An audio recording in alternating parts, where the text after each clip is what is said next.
Oh god, well, seems like a load of things are happening. There we go. Ohayou gozaimasu, konbanwa, oyasumi. Ore wa name wa Fumiyo-kun. Ore wa saikyo yokai. Yoroshiku onegaishimasu. Hello, my name is Fumiyo-kun, the best ghost, the only ghost that you need. And welcome to another poetry day. And good god, my hat is forcing my eyebrows downwards, so it's sort of hard to say. But hello everyone. It seems I've thrown quite a few people into a panic due to the fact that, well, I've got the streaming time wrong. I'm so sorry. I didn't think that I placed it at that time. I genuinely looked at my schedule and went, well, everything seems to be timed well, fine and dandy, and I never cared to look at my poetry one because I was like, well, yeah, I've sort of been doing this for like about 9-10 weeks now. It felt like it's proper. I don't really think I need to worry too much about it. So I sort of, bit of spaff about it. I'm so sorry. Next time I will make sure that everything's fine. But yeah, hi, everyone seems to be worried. Hi, Satan. Hello. Greetings, stream film. Greetings. Hello. Hi, me. Hello. Welcome to the stream, both of you. I feel like this is a radio show. It's not really a radio show. Think about it more like a comfy corner. It's like a place that you go to after a long week of working hard, studying and everything. So, hi, hello, greetings, hello.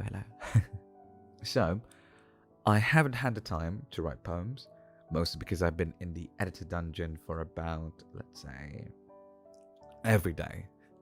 I started doing highlights for the stream as soon as it's over, and highlights take up not much time, I would say, but they do take up enough time to be sort of an annoyance. But here we are, we're fine. We're living our lives completely perfectly fine. So in order to still carry on with our poetry day, I decided to use the Dragon Book of Verses, which is a poem book that I used to have, and we're going to be read poems from this. It's completely fine, streaming for me. Mistakes are made by everyone. True, that is very true. Good motto. Mistakes build you up and turn you to be, better people in the future. So we'll be reading poems from the book today rather than poems I have made. We'll be chit-chatting for a bit until people come along. Usually I start reading poems in about, I'd say give or take, about a 10-minute mark. Once we reach that mark, I'll go, ooh, splastic. So until then, I'll talk about my dinner. Well, not really dinner, more like lunch. So for lunch today, I made steak with potato mash and gravy. I felt like cooking today, so I made lunch for everyone. So 4 plates of steak with mash and some broccoli. Well seasoned, about enough, I'd say. It was pretty good, I'd say. My dad bought the meat. I'd rather have bought it myself because I would go for a ribeye steak, or ribeye steak would probably be good, or a brisket. But I had my dad buy it for me because I was really tired yesterday and I couldn't move. So my dad bought me some New Zealand steak. It wasn't really ribeye. It was more like, I'd say chuck. So it was a bit rough. And for marinade, all I did was just dry marinade or rub, which is salt, pepper, garlic powder, and then put it in rosemary, Ziploc bag, put it in the fridge, marinate overnight while I sleep, really. And then life been easy. Put it into a frying pan in my iron skillet, pan fry it, some butter, and there you go. Life's been great. Potato mash is normal. Just make mash as you normally would with some gravy. It's good. I had a pretty good lunch, I'd say. Not much has changed. Not much has been done. Who knows? Oh well. But as we are, next time I will check my time. I really would. Or I'll just pop it into the stream. Not stream, but I'll pop it into like the stream. At the end of it, I'll just show, hey, this is my schedules and everything, or just reassure everyone so we won't have this misunderstanding come up again. Sound good? I hope it does. So that's what we'll be doing. And yeah, peace to you. Your avatar doesn't seem to be moving. Oh yeah, so basically for Poetry Day, Satan, I don't really have my avatar move. There are times when I don't move my avatar. The reasons as to why is because You don't really need to see me move. On Poetry Day, I'll be reading, and there's no need for you to see me move. It's sort of distracting in my opinion.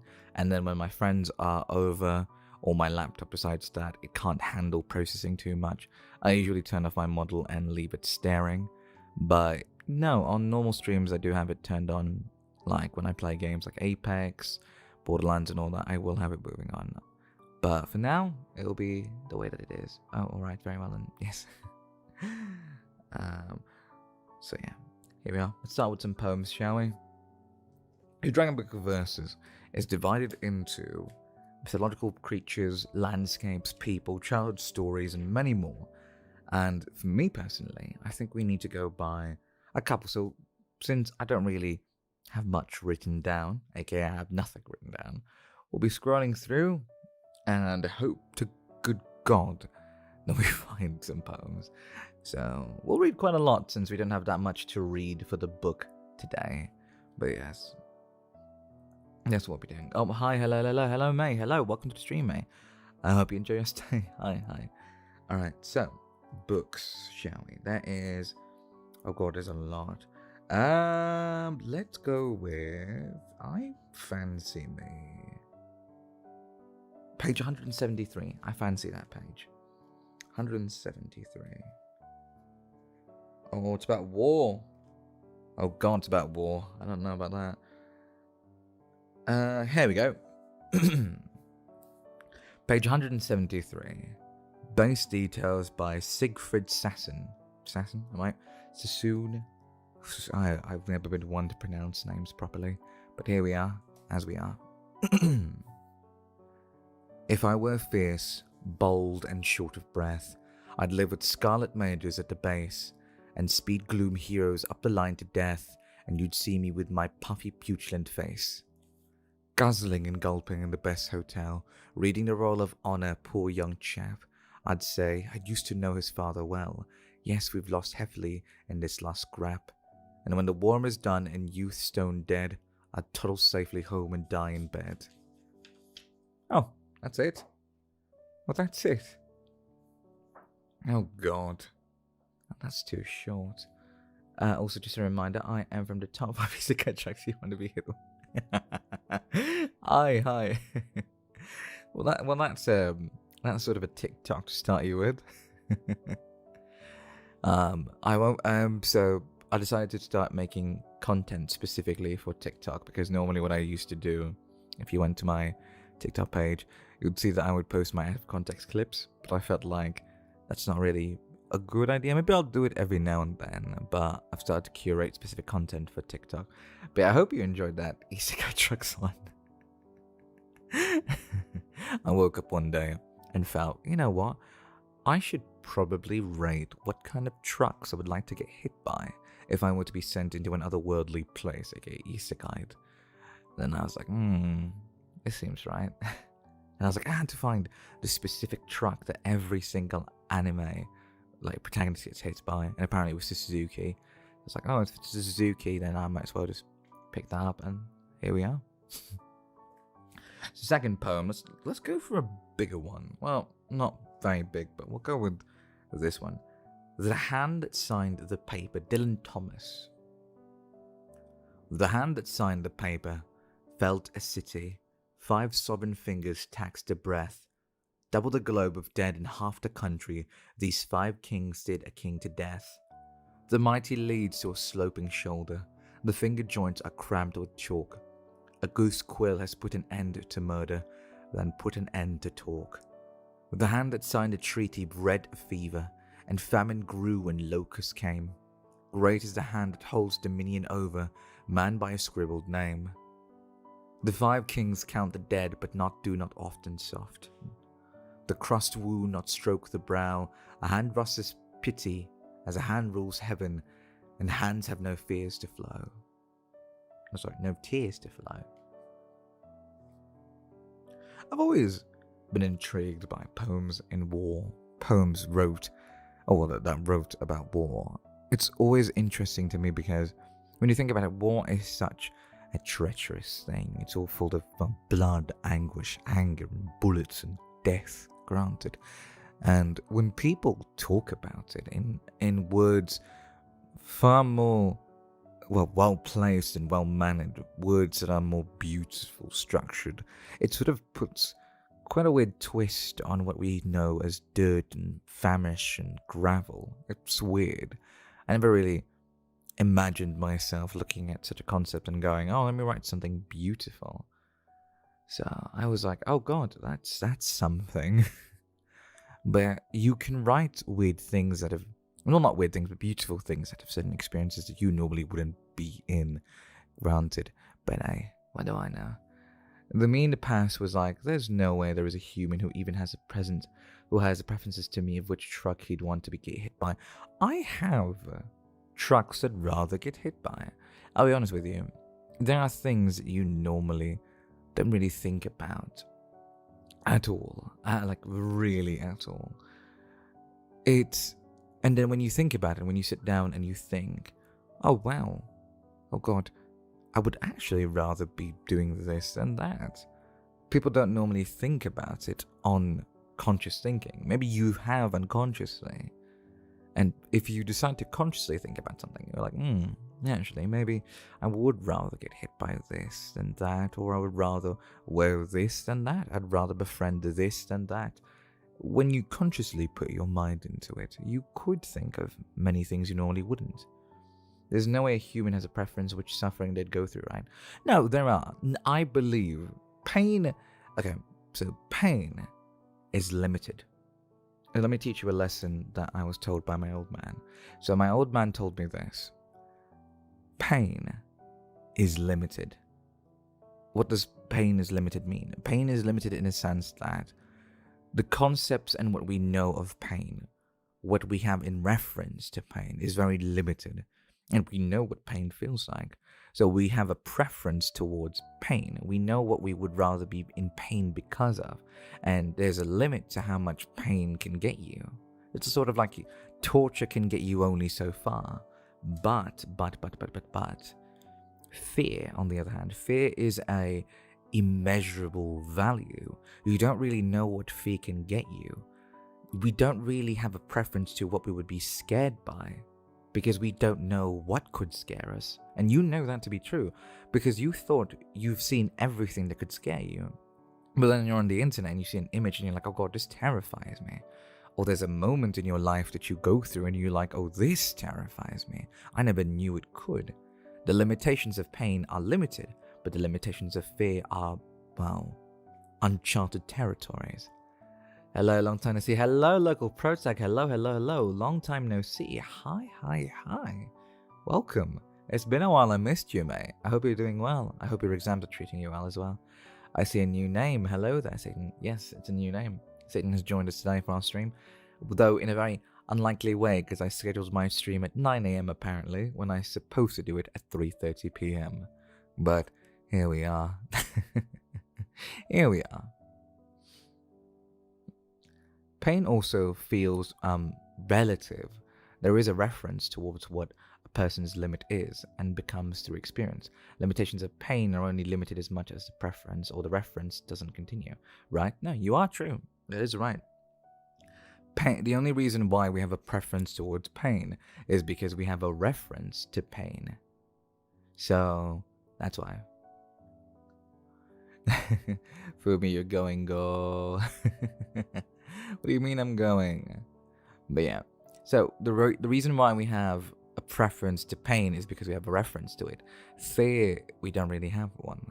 We don't really know what we can be scared of. We don't really know what we could be scared of. And due to that, we don't really have a limit to fear. But you know what? How about we have deep thoughts with Fumiyo another time? I don't want to send everyone who is sleeping and listening to this, or someone who's relaxing after a long day of a week going through something, and then just going, I'm having existential dread right now. I don't want to be thinking about the world and the cosmos and everything that builds up to it, what I fear and what I'm in pain for and the preferences I have to it. I don't think anyone wants to think about that after a long week. I love this first thing in the morning. You're doing good. I don't think that's a good thing. Oh, this is poetry. Well, poetry and pain, maybe perhaps, but not this one. Oh, you know, one day. I will say this. The amount of times I sat on my laptop and went, I want to turn on stream and just call it Deep Thoughts with Fumi, where I sit down and just ramble about the weirdest things you could ever think of. And I'm talking like thoughts that you've never thought were possible to be thought of, or questions that other likely wouldn't be questioned, like things you have thought of unconsciously, but not really consciously, or researching things you shouldn't be researching currently. I feel like I would like to do that, but it just doesn't seem like something I do, because for me, I do I'm not used to scripted content to begin with. So the fact I have to write these down or go through such a free flow thing, I don't really know if I want to do that. But yeah. Well, I really want a Deep Thoughts with Fumi one day. Oh my god. Please, Fumi, I'd be there every Monday. Damn it. The thing is, you can't really put in to perspective when I'll have Deep Thoughts with Fumi, because they come at random and I don't really know when they come. And Mondays are usually reserved for normal streams, so I don't really know. Oh yes, hi you, and hello, welcome to stream. Hello, hello, welcome to stream, both of you. Hi, hello. Well, adapt, improvise, and no, I'm not doing that. I'm not going to do that. But oh well.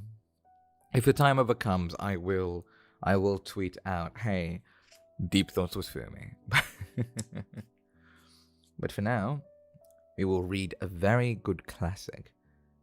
And this classic is something everyone has heard of before, but probably not the actual, I'd say, poem that it came from. And after this one, we'll move on to story time. Alright? Here we are. So. The Piped Piper of Hamelin, Robert Browning. You know this one. Hamelin's town in Brunswick, by famous hangover city. The River Weser, deep and wide, washes its walls on the southern side. A pleasanter spot you never spied, but when begins my ditty, almost 500 years ago, to see the townsfolk suffer so, from a vermin was a pity. Rats! They fought the dogs and killed the cats, and bit the babies in the cradles, and ate the cheeses out of the vats, and licked the soup from the cook's own ladles, split open the kegs of salted sprats, made nests inside men's Sunday hats, and even spoiled the women's chats, by drowning their speaks with shrieking and squeaking in 50 different shops and flats. At last the people in a body to the town hall came flocking. "'Tis clear," cried they, "our mayors are noddy. And as for our corporation, shocking to think we'd buy gowns lined with ermine, for dolts that can't or won't determine what's best to rid us of our vermin. But you hope, because you're old and obese, to find in the furry civic robe ease. Ruse up, sirs, give your brains a racking, to find a remedy we're lacking. Oh, sure as fate will send you packing." At this the mayor and corporation quaked with a mighty consideration. An hour they sat in council, at the length the mayor broke the silence.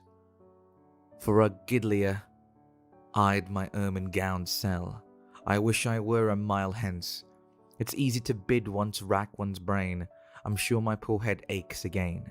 I've scratched it so, and all in vain. Oh, for a trap, a trap, a trap." And just as he said this, what should hap? At the chamber door but a gentle tap. "Bless us," cried the mayor, "what's that?" With the corporation as he sat, looking little though wondrous fat, nor brighter with his eyes nor moister than a too long opened oyster. Save when at noon his pouch grew mutinous, for a plate of turtle green and glutinous.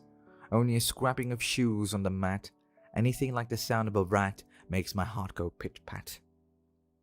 "Come in," the mayor cried, looking bigger, and in did come the strangest figure. His queer long coat from heel to head was half of a yellow and half of a red, and he himself was tall and thin, with sharp blue eyes each like a pin, and light loose hair yet swarthy skin. No tooth on cheek nor beard on chin, but lips where smiles went out and in, there was no guessing his kith or kin, and nobody enough could admire the tall man in his quaint attire. Quotheth one, "It's as my guest, grand desire, starting up the trump of doom's tone, had walked his way from his painted tombstone."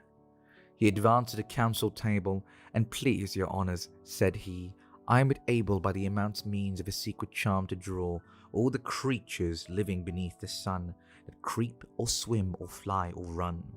After me, as so you never saw, I chiefly use my charm on creatures that do people harm. The mole and toad and newt and viper, and people call me the piped piper." Excuse me. And here they noticed round his neck a scarf of red and yellow stripe, to match with his coat of self-made check, and at the scarf's end hung a pipe. And his fingers they noticed were ever straying, as if impatient to be playing.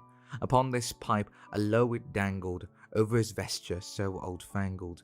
"Yet," said he, "poor piper I as I am, in Tartary I fred the cham. Last June from this huge swarms of gnats, I eased in Asia the Nizium of a monstrous brood of vampire bats. And as for what your brain bewilders, if I can rid your town of rats, will you give me 1,000 guilders?"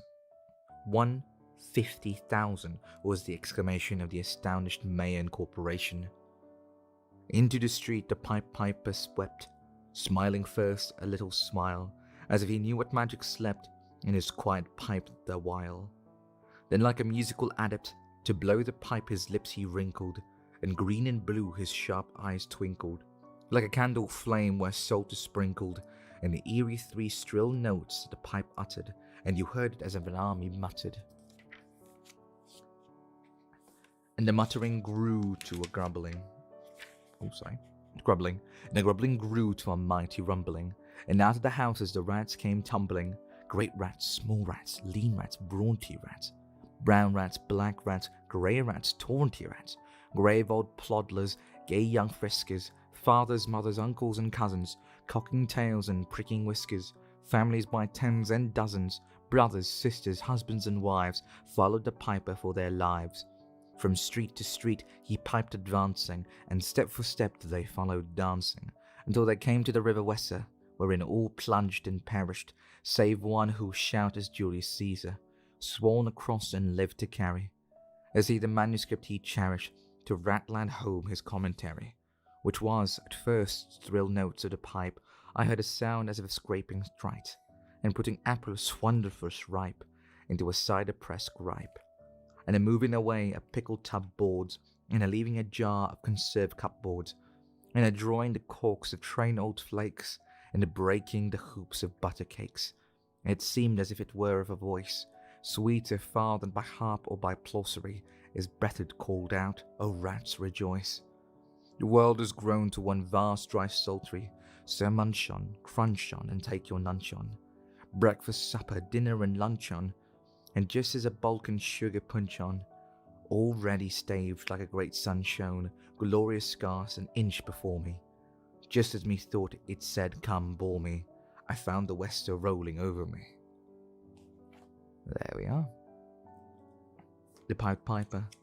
Now, the original manuscript goes on and on for, well, pages. But, we'll be here for days if we did that.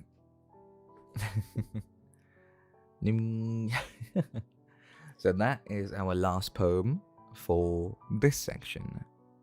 Oh, good morning, Brian. Hello. Good morning, Brian. I hope you slept well. Welcome to the stream. Hi. That was a long one. Oh, man. Oh, yes, it was long. Old poems or traditional poems used to be very, very long.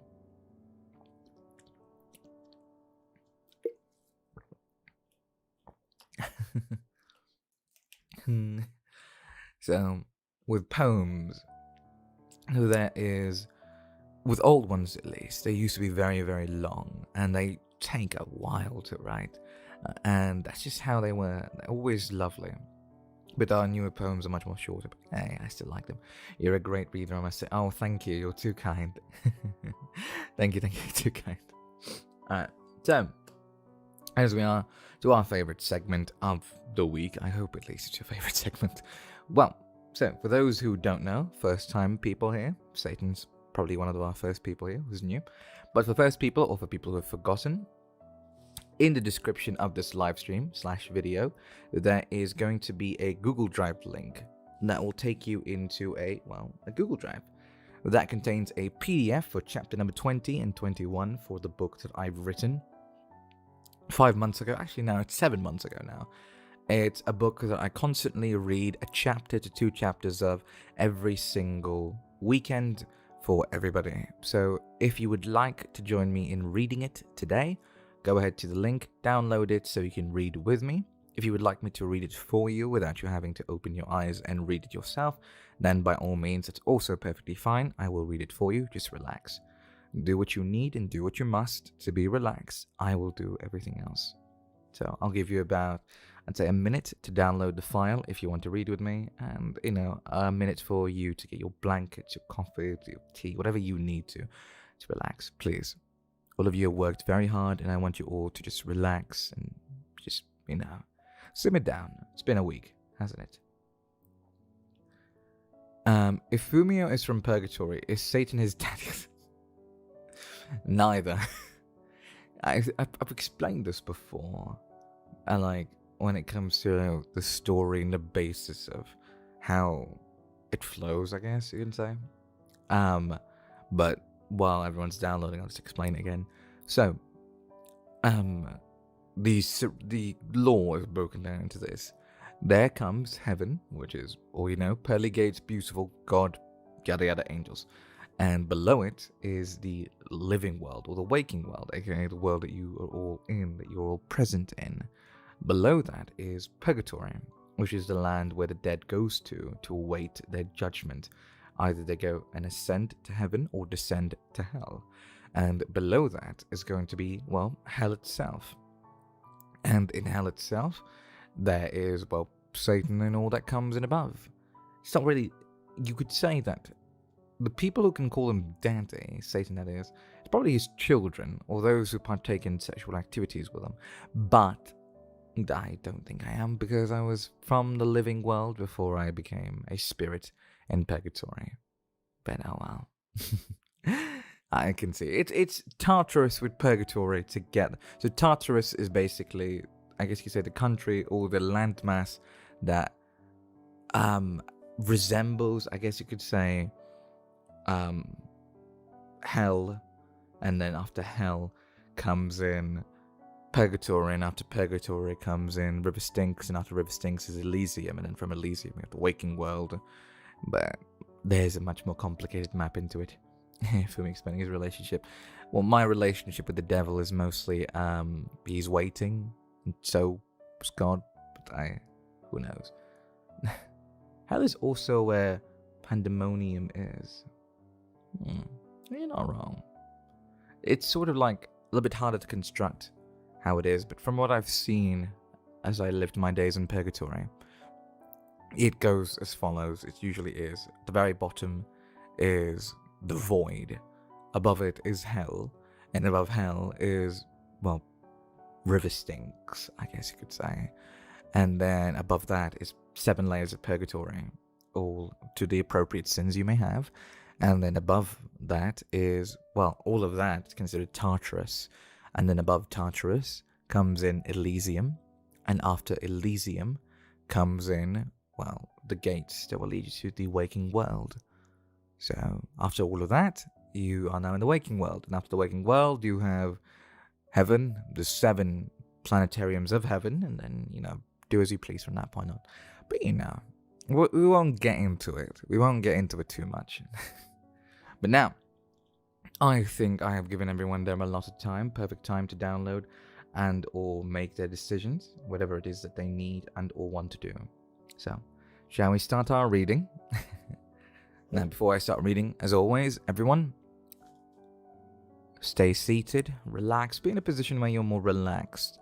Close your eyes, tune me in, let me be in your ears. Let me gently put you to sleep if you haven't been able to sleep. If it's earlier on in the day for you, if you just woke up, let me just calm you down before your busy day at work. If it's midday and you're having lunch break or just having a little bit of break, hey, relax with me, okay? So let's relax, both of us, as I read you a story that may or may not give you even more questions. But okay. Here we are. Let me get to my copy of the book. Here we are. Start off with water.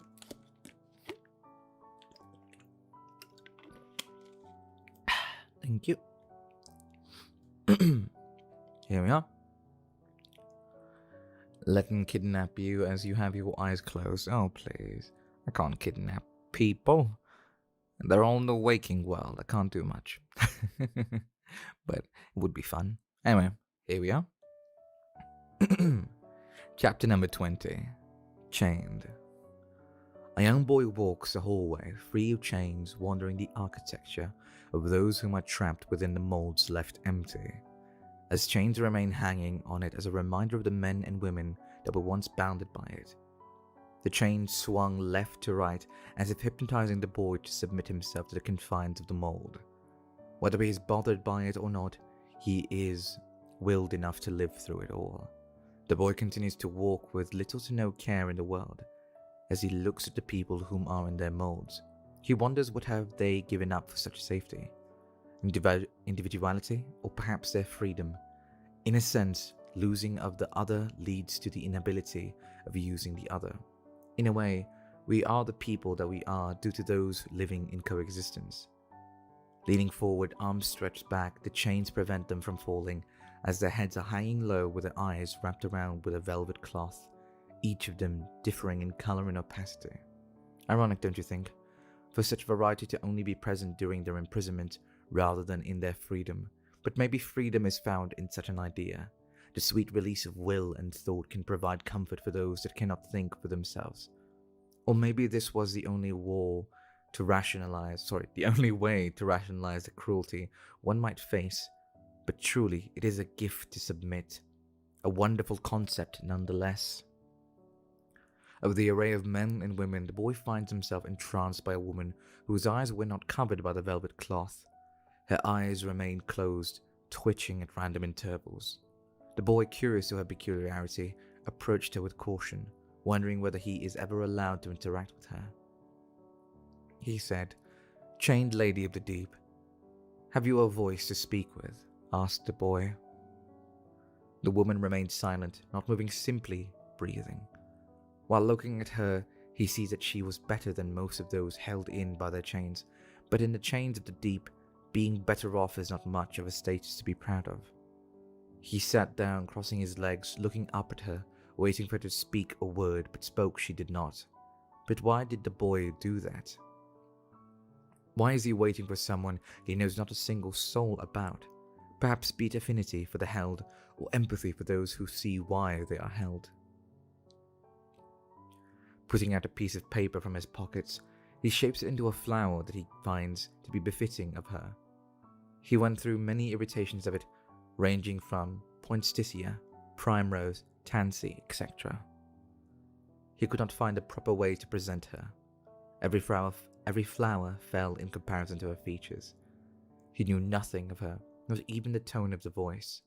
He could not capture what he could not see through his thin veil. "I thank you for the flowers that you have made. The cobble I stare at is far more pleasing than it used to be," a voice said. God, I can't read today. The voice came from the girl the boy was admiring. She gently smiled, but it looked painful to her. The muscles of her cheeks resisting it, or her not used to such a thing. "These are all failures. Nothing is as pretty," said the boy. "They are pretty. They may not be what you see, but they are," said the girl. The boy picks up one of his flowers and points at it. "This does not look like you, mistress. I can't seem to grasp what I see," said the boy. The girl chuckled and laughed. Her eyes opened, slowly looking at the boy with kind eyes. Her eyes blue with a large hint of green on the side of it, fragments of the color yellow fading like embers from a fire seen no more. "We are bouquets of flowers, not just one. Perhaps I am all of them rather than one of them," said the girl. The boy was not fully convinced by her statement. To him, he thought that he knew best, as he was the one that made a flower for those who left the mold or those who died in the mold. Not fully trusting her not fully trusting her, he continued to make more flowers within her presence. The girl spoke a few, never too many. She liked to listen to the boy as he made flowers and sing his favorite songs. To her, he was most like a flower.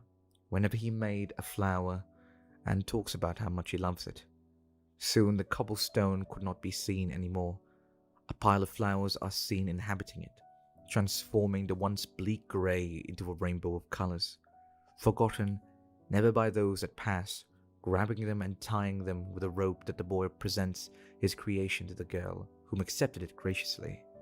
She asked him to come closer to her, give him a kiss as a thank you for his troubles, and as a gesture of amazement to his work.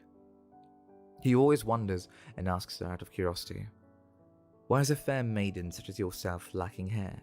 One of such beauty as you would be proud of," he said. "My hair has been taken away from me, and I see it not coming back to me anymore. Perhaps they fancied the idea of stealing such a personal item," said the girl. "But why would they do that?" he said. "Because people like to be that way. Never rhyme or reason, simply a tune they hum for their own amusement," said the girl. The boy, hearing the promises the girl that he will find her hair and return it to her with his own hands, and if he couldn't, he shall forge new hair out of his own if needed to. The girl could not help but wonder as to why such a boy is being kind to her. In this hall full of people mounted to the walls with their chains, why would someone so free from the mold look for something he has nothing to do with? Bounded not by a rope, but a lock of hair instead, he leaves the bouquet of flowers on the floor, closer to her feet. He begins his journey, looping the circular halls of the deep in search for her hair. And that is the end of chapter 20. God, I need to practice reading before I read. Stuttering and smoothing, what a good thing to know. Drink some water before we continue the next chapter.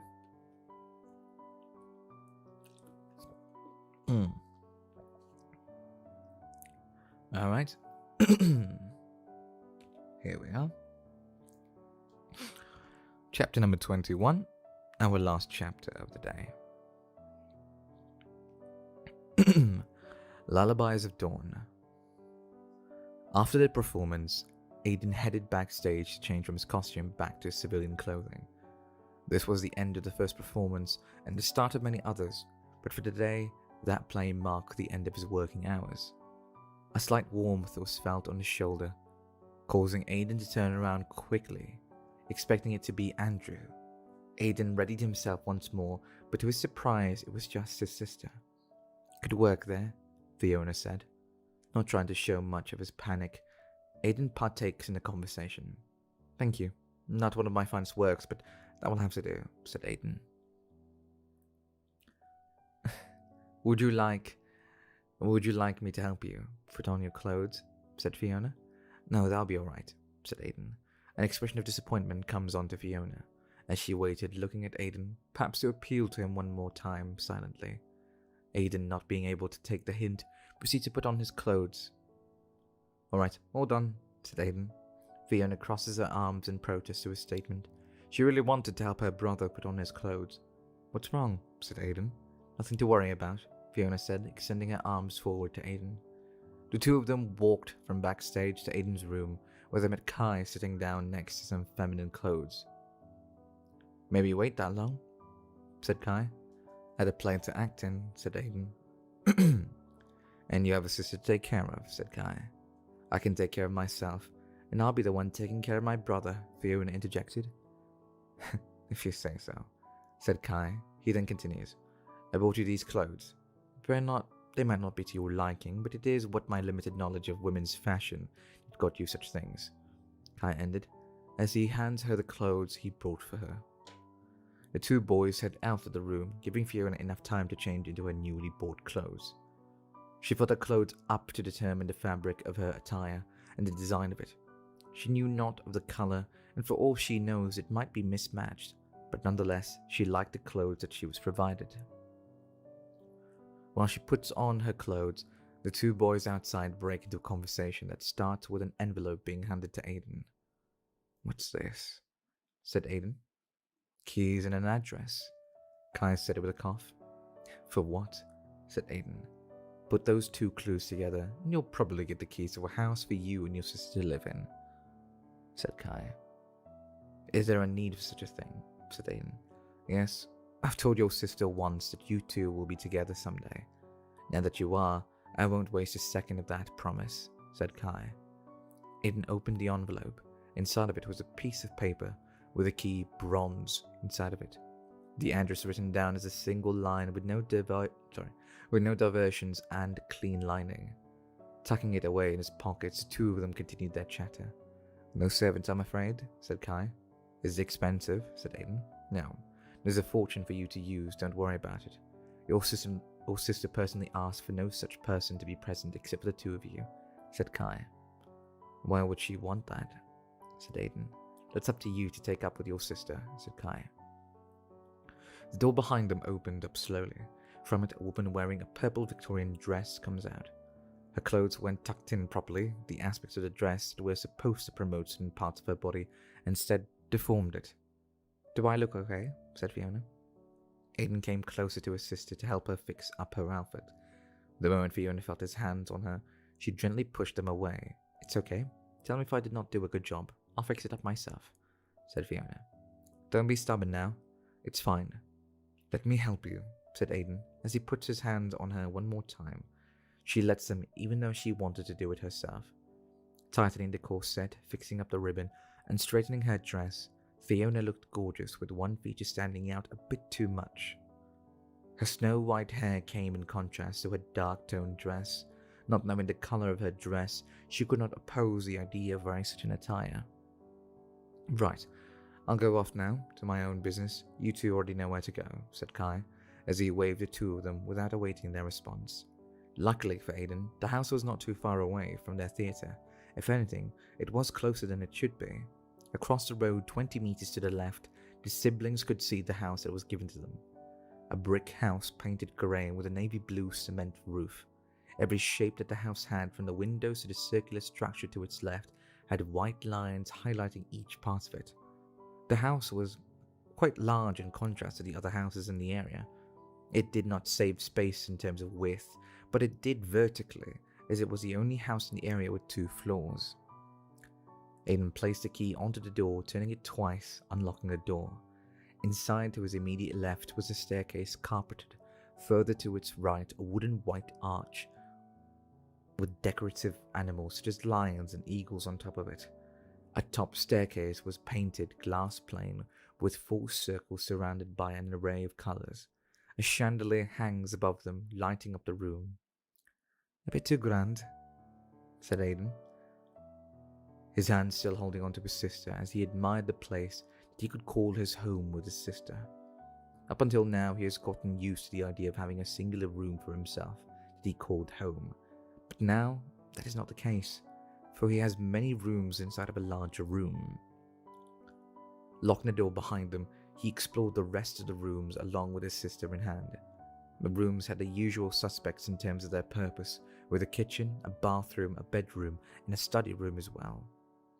Within the study room, a large set of books inhabited the place, from classics to modern books, obscure and tame, made from both the finest materials of leather and the cheapest of paper, ordinary ones and glass-bubbled ones. Aiden felt torn when looking at the collection of books he has in his possession. On one hand, well, it has all the information he needs, but at the same time it reminds him of Mallory, who could have enjoyed such luxuries. The existence of this place was the very reason of Mallory's death in Aiden's eyes. You still like books, don't you? Fiona said. Of course I do. Have I not been a fan of it? Said Aiden. We used to read a lot of books when we were younger. Mother and father thought they gave birth to an author when they saw you, said Fiona. How disappointed might they be if they were to see me now? Said Aiden. They'll be very proud, said Fiona, smiling at Aiden. The two of them continued going through the bottom floor, then making their way up to the second floor, viewing their bedrooms. Aiden thought to himself that Kai must have brought this house off of someone's hands to have it furnished this quickly. Not only that has been able to suit the tastes that Aiden has acquired. The rooms were of comforting colors and of the perfect size. Well, bedside, that is.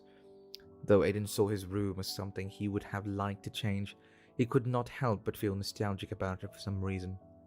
Looking at the sheets, he could see memories of those whom slept in it. He thought to himself, oh, how wonderful are those memories of a younger child. He must have been a very lucky one. Trinkets litter Aiden's room, with toys made out of wood and rubber balls. To their side are tools of hard labor and tools meant for weaving. Perhaps the previous owners were of the crafting type. He admired his room as well as the house as a whole, not really knowing why. He wondered how different this would have been if it were Mallory who were to experience it. It would have been a whole world's difference if it was Michael. "Brother," said Fiona, reaching out to a surface she could hold on to. Her wandering hand lands itself onto the door frame. "I need water. Hold on."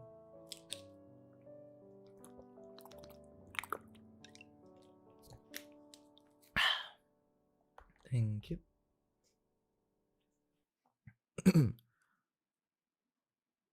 Yes, sorry. Are you hungry? I'll attempt to make something for us. There should be a book on... "I'll cook for us," interrupted Fiona, she said with a loud voice, but closed her mouth, feeling as if she shouldn't have done that, but Aiden was not bothered by it at all. "Are you going to cook by yourself?" said Aiden. "Yes, I shall please you with what I know," said Fiona. Extending his hand out to her, the two held hands once more, making their way down to the kitchen, where Aiden let go of her to do what she pleased. Pulling a chair out front to see her clearly, he watched her as she tried to cook for her brother, but little did Aiden know she was desperate. She was so desperate to be of use. All her life she spent protecting her brother and caring for him, and to now see him braver, stronger, and more independent made her feel like she was not needed. Fiona felt nothing but hate to her inability to aid her brother in something as simple as opening a door, cleaning the sweat off of his brow, or buttoning up his shirt. The small and mundane, the things we have taken as second nature, are things she could not have done anymore and wished that she could. To her, she was nothing but a nuisance to her brother. Her cooking this meal, attempting to at least, was her way of proving to herself that she is still of use to him. The fear of being seen as obsolete is what moved her. She struggled to find her way around a kitchen she was unfamiliar with, reaching her hand out to touch anything and every furniture or surface that there is, touching every ingredient until she finds that one that she desired or one of similar feel to the one in her memory. She pictured the entire experience all the way from chopping to cooking and serving, repeating the sequence over and over, believing that if she did so, then her body will act accordingly. Momentarily stopping in place to reaffirm that mental image in her head, then going on back to her cooking was a staple of that day's cooking. Aiden watched her every move, aiding her by speaking to her or moving things towards her direction. At every moment he is about to, Fiona stops him or pushes him away, gently with a giggle. She didn't want her brother to help her. To him it was simply cooking, but to her it was a trial of character. She was desperate. She cracked 10 eggs, and of those 10, only 4 of them made it into the bowl, with some pieces of shells inside of it. Stirring the air briefly for a minute until Aiden lowered her arm into the bowl. Some of the mixture was lost from the heavy stirring, only realized after constant splashes were felt on her arm. Turning on the stove was simpler for her. She counted to 3 ticks before placing the pan. Buttering it resulted in half of the stick being melted, her hand getting burnt a little bit from the small particles popping from the pan. The dish was taken off of the pan after smoke was felt under her nose, and a small little panic was caused, serving it with half of the omelette hanging on the side of the minuscule amount of pepper. "Enjoy your meal," Fiona said. It was, well, unappetizing in every way you can imagine, but Aiden cared not for its look or its predictable taste. He took a bite of it, and a rush of bitterness and a crunch of shells could be felt on his mouth, but there was a sense of home in it.